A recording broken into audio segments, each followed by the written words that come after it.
Good morning, friends. It is Tuesday, and I decided to get a little meal prepping done for the rest of the week. Today, my main goals are to make the potato gnocchi that I'm going to use tomorrow to make creamy gnocchi chicken soup by Half Baked Harvest. I will link that recipe below. I also plan to prepare the chicken and veggies for that soup as well, and I also want to make some burger patties and broccoli salad for our dinner tonight.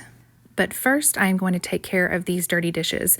My two youngest are on dish duty this week, and those are my two children who are at school 7 hours a day. So usually when they are on dish duty, that means mama's really on dish duty. And I don't mind at all. I'm able to really tackle it as I go, and it allows me to not wait around on any of my kids or teenagers to get the dishes done. So now that the kitchen is cleaned up, I am going to put these potatoes in the oven at 350 for about an hour. I've only ever made gnocchi one other time, and it was another half-baked harvest recipe, and I was desperate to use up a massive harvest of sweet potatoes, so I looked up all the sweet potato recipes I could find that were a little unconventional, something besides a baked sweet potato or roasted sweet potatoes. And I remember that sweet potato gnocchi being very good. It was served with herb butter, but this is just regular potato gnocchi, and it's going to go in the soup. The recipe says it is always better to bake your potatoes rather than boiling them, because you don't want all that excess water in your potatoes when you go to mash them or rice them and then turn them into the gnocchi dough. Next, I am going to wash out my mixing bowl and open up these 5 pounds of meat. To be perfectly honest, I don't remember if this is ground beef or ground venison. I'm assuming it's venison, but I'm just not sure. Either way, I am going to season these the way that we season pretty much all of our homemade burgers, and that is with salt and pepper, a little garlic powder, onion powder, Worcestershire sauce, and a little Monterey steak seasoning. I don't always add Monterey steak seasoning, but my husband has been adding it to his burgers lately, and they're really good. I decided to use my kitchen scale when making the patties today. I have 5 pounds of meat, and so I figured if I did quarter-pound burgers, that would give me 20 patties, which would feed my family at least twice. After I finished these patties, it really left me wishing that I had pulled out twice as much meat, because taking 15, 20, or even 30 minutes to go ahead and form these patties allows me to freeze the leftovers, and those would be literally a 15 to 20 minute dinner from freezer to table. So next time I will definitely pull out twice as much meat. Next, I wanted to chop up these fresh broccoli florets into small bite-sized pieces so I can make a fresh broccoli salad to go with our burgers tonight. I don't really follow a recipe anymore for broccoli salad. I like to have a crunchy component. We always have bacon, and also a sweet component.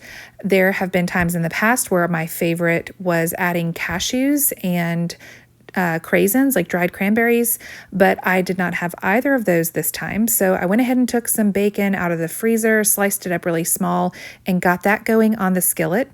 I also decided as this bacon was cooking that I was going to use some of the reserved bacon grease as my dressing for the salad.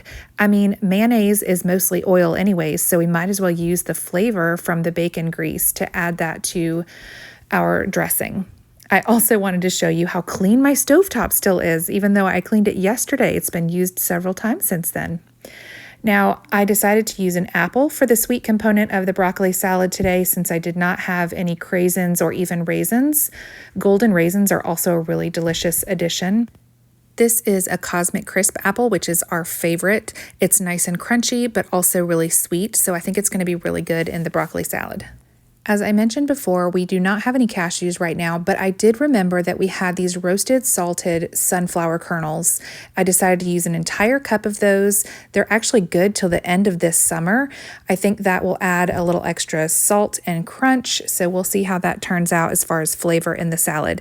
Now I am spreading this cooked broccoli out on my cutting board just so it will cool for just a minute. It had already been cooling for quite a little while, but it was sitting in a hot skillet on the island. So I'm letting that cool while I stir this up. I also need to go ahead and add a few other things to the bacon grease. First, I'm adding a little organic red wine vinegar. Then I'm going to add some Trim Healthy Mama sweetener, or you could add a little sugar or honey or even maple syrup. I added about a tablespoon. Now I'm going to mix it together and toss the whole salad in it. I also decided after I added this that the salad still looked naked, like it didn't look like it was dressed at all. And sometimes with kids, it's a psychological thing. You like what you remember, you like what you know. So I decided after adding all of this and mixing it together that I was still going to add just kind of a generous dollop of mayonnaise just to give it that creamy look. So my kids didn't look at it and think, uh-oh, this is different. I don't think I like different. I probably should have given it a taste test before covering it and putting it in the fridge, but I didn't, and I think it's going to be fine. Now it's time to clean up my current mess so we can move on to the next thing with a clean slate. Rather than continuing to pile up all these clean dishes, I decided to take 30 seconds to put these things away real quick and then move on to the potatoes. So for gnocchi, as I said, you want to bake the potatoes rather than boiling them or even doing them in the Instant Pot, although you can steam them in the Instant Pot, which would be probably the best of both worlds because it's super fast, but you're not getting all of that water in there. I need to scrape all of the potato out of the skin, and then I'm going to mash it in this bowl. Now, if you have a potato ricer, now would be the time to use it. But you guys know, if you've been around here for a little while, that I'm somewhat of a minimalist in the kitchen as much as possible. So I am not about to have a gadget like a potato ricer in my kitchen that I will literally use just a couple times a year. So mashing them with this old potato masher is going to be just fine for me. I do end up picking out a few larger chunks that were kind of tough or didn't get soft. Then I actually stuck it in the freezer. I stuck that bowl in the freezer for about 10 minutes to kind of quick chill. And then I mashed it all out on this cutting board to cool a little bit longer while I got the flour and the egg yolks ready. You need 2 egg yolks and 1 cup of all-purpose flour. I also added a little bit of salt after I drizzled the egg yolk over the mashed potatoes. And now I'm doing half of the flour. That's half a cup of flour. And then it says specifically to use a bench scraper, which is what this is, and fold it onto itself. It specifically says in the recipe not to overwork or knead your dough, as you will see in a second. I really didn't have much choice but to knead my dough. It was pretty hard to bring the dough together. It was like working, with really dry, crumbly mashed potatoes. I had to knead it somewhat. And then you do need to add the remaining half cup of flour. So that is what I am trying to do slowly and continue to fold it onto itself. It was really sticking to my hands at this point, but I was determined to get it all mixed together. And then you need to form somewhat of a ball and divide it into 4 equal parts. Next, you are going to roll out each of these sections of dough into a long rope. Now, the instructions say a 9-inch rope. Now, I wasn't able to roll it out as if it were Play-Doh. I think because I didn't use a potato ricer, that's probably the only disadvantage. I had to be a little more gentle and really kind of squeeze and work my dough into the rope. I also feel like my first 2 weren't quite thin enough. I ended up making my last 2 a bit thinner before cutting them into sections. I used my bench scraper again to make about 3/4 inch sections.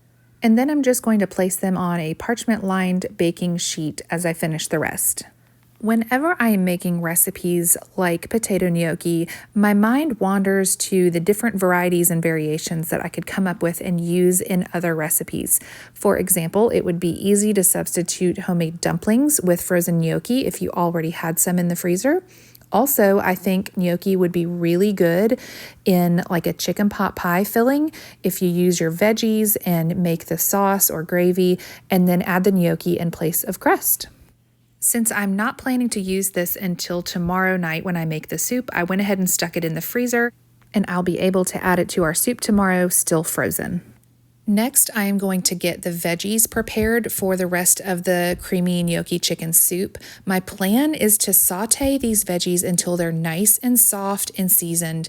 And then tomorrow, when I add the broth, I'm going to probably stick my immersion blender in and make all these veggies disappear.